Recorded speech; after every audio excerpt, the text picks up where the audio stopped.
नए सूबों के हवाले से वाज़े और दो टोक पैगाम तो तमाम तर स्टेक होल्डर्स को पहुंचा दिया गया है। पाकिस्तान मुस्लिम लीग नवाज इस पर आमादा नजर आ रही है। नवाज शरीफ साहब ओवर द वीकेंड अपने पार्टी रहनुमाओं को कन्विंस करेंगे और फिर पाकिस्तान मुस्लिम लीग नवाज इस हवाले से अपना ऐलान करेगी। पाकिस्तान तहरीक इंसाफ तो कहती है कि हमारा तो ये पहले से मुतालबा रहा। इमरान खान की सियासी आइडियोलॉजी ही इख्तियारात की निचली सतह पर मुंतकिली है। मुक्तदरा तो चाहती ये है, लेकिन इस सब में जो missing piece of the puzzle है वो पाकिस्तान पीपल्स पार्टी है। अब पाकिस्तान पीपल्स पार्टी इसे अपनी रेड लाइन भी करार देती है, इसे अपनी पॉलिटिकल मौत भी करार देती है और इस जानिब बढ़ना नहीं चाहती। इस सब में पाकिस्तान पीपल्स पार्टी के लिए एक बड़ी दिलचस्प चीज हुई है जी, और अब कच्चा चट्ठा जो है वो पीपल्स पार्टी का खोले जाने का आगाज कर दिया गया है। आज से तकरीबन 2 महीने पहले मैंने अपने टीवी प्रोग्राम में ये बात कही थी और ये खबर दी थी कि अगर इस सारे मामले के ऊपर मोहसिन नकवी साहब के ये कहने से बहुत पहले मैंने ये बात की थी कि नए इंतजामी यूनिट्स तो बनाने पड़ेंगे। और उस वक्त मुझे याद है मैंने ये बात कही थी कि अगर पीपल्स पार्टी बात नहीं मानती तो फिर कच्चे चट्टे खुलेंगे और फिर बात बहुत आगे तक निकल जाएगी।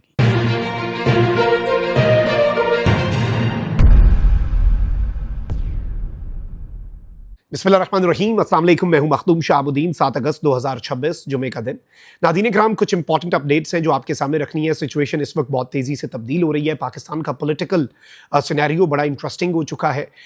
इस्टेब्लिशमेंट और पाकिस्तान मुस्लिम लीग नवाज़ के दरमियान इख्तलाफात के हवाले से जो तासुर था वो शायद ख़त्म हो जाए, क्योंकि पाकिस्तान मुस्लिम लीग नवाज़ जो है वो सूबों के मामले पर एट लीस्ट इस वक्त ऑन बोर्ड आने जा रही है सिस्टम के साथ। पीपल्स पार्टी की ये रेड लाइन रहेगी। तकरीबन 2 महीने पहले मैंने अपने टीवी शो पावर टॉक में ये इंकशाफ किया था और ये खबर दी थी एक्सक्लूसिवली, बल्कि वो क्लिप सोशल मीडिया पर मौजूद भी होगा कि नए सूबे बनने हैं, निज़ाम ने अल्टीमेटली इस तरफ जाना है और पीपल्स पार्टी की ये रेड लाइन होगी तो फिर नैब के केसेस भी खुल सकते हैं। पीपल्स पार्टी को राय रास्त पर लाने के लिए मुश्किलात में इजाफा भी हो सकता है। और पीपल्स पार्टी जो कि पिछले 3-4 साल से पाकिस्तान तहरीक इंसाफ को ये कहती है कि भाई अदालतें मौजूद हैं, लो ना जाके इंसाफ, आप क्या बात कर रहे हैं। तो अगर वही पीपल्स पार्टी जो है उसे अदालतों से इंसाफ ना मिला और नैब के खाते खुल गए तो फिर वो तनकीद भी नहीं कर सकेगी, फिर वो पाकिस्तान तहरीक इंसाफ की तरह आहो बका भी नहीं कर सकेगी।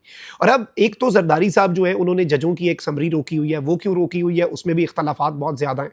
जरदारी साहब को लग रहा है कि वादा खिलाफी हो गई है। And on the other hand ये जो लेटेस्ट डेवलपमेंट हुई है ये बड़ी अहम चीज़ है। मैं सारी डिटेल्स आपके सामने रखता हूं, लेकिन उससे पहले अगर अभी तक आपने इस वीडियो को लाइक नहीं किया, लाइक ज़रूर कर दें।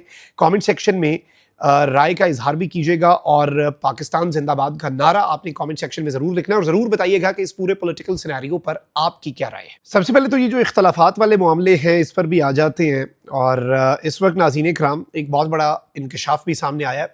सदर ने कुछ समरी रोकी हुई है और वो मामला फंसा हुआ है और बिलावल भुट्टो साहब की नाराज़गी जो है वो आज़ाद कश्मीर के इंतखाबात की है और इस पर वो गुस्से में है। लेकिन सवाल ये भी है कि जरदारी साहब भी गुस्से में है, लेकिन वो आज़ाद कश्मीर के इलेक्शंस को लेकर गुस्से में नहीं है। खबर ये आ रही है कि सदर साहब बहुत ज़्यादा नाराज़ इस बात से हैं, जो पीपल्स पार्टी के हल्के हैं उन्होंने ये बात शेयर की है और ये अब सामने आ रहा है इंकशाफ कि जब जुडिशल कमीशन बनने की बात हो रही थी तो उनसे तय हुआ था कि कम से कम 2 या 3 सीटें कमीशन के अंदर पाकिस्तान पीपल्स पार्टी को दी जाएंगी। सेटलमेंट है ना, तो सारी बात है उसमें पीपल्स पार्टी का ये डिसाइड हुआ था। लेकिन पीपल्स पार्टी को 1 सीट दी गई, लेकिन ये जरदारी साहब के नज़दीक एक बहुत बड़ी वादा खिलाफी। इसलिए अभी रिसेंटली जरदारी साहब के कुछ जज जो हैं जो वो चाहते थे कि लगे, वैसे this is a very sad thing.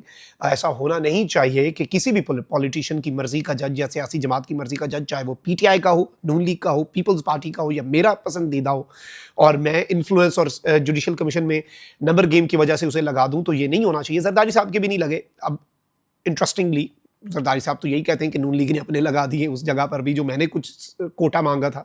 और इस सब के अंदर सबसे अहम तरीन चीज़ ये है कि जरदारी साहब कहते हैं कि ये मेरे साथ वादा खिलाफी हुई है, एग्रीमेंट की खिलाफ वर्जी है।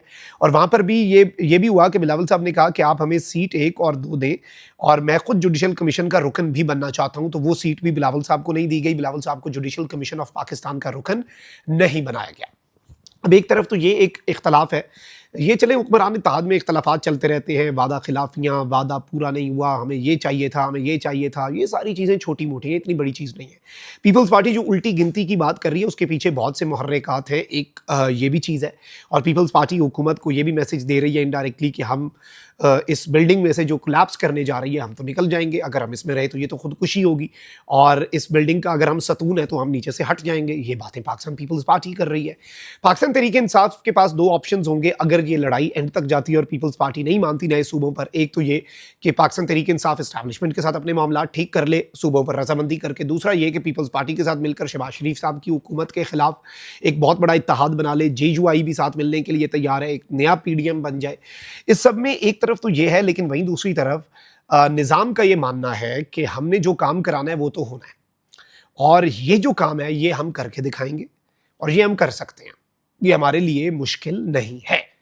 नून लीग के हवाले से ये उनकी तैयारी थी कि वो पाकिस्तान मुस्लिम लीग नवाज़ जो है उसके अंदर शायद कोई फॉरवर्ड ब्लॉक बन जाए, उस तरह से ज़रा प्रेशर, लेकिन नून लीग और इस्टेब्लिशमेंट के दरमियान कोई इतनी ज़्यादा मामलात ख़राब नहीं है। वन पेज अभी तक बरकरार है और नून लीग ओवर दिस वीकेंड आप देखेंगे कि नए सूबों के ऊपर, नए एडमिनिस्ट्रेटिव यूनिट्स के ऊपर नवाज शरीफ साहब जो इजलास बुला रहे हैं उसमें राज़ी हो जाएगी, वो फड्डा इस्टेब्लिशमेंट के साथ उनका ख़त्म हो जाएगा।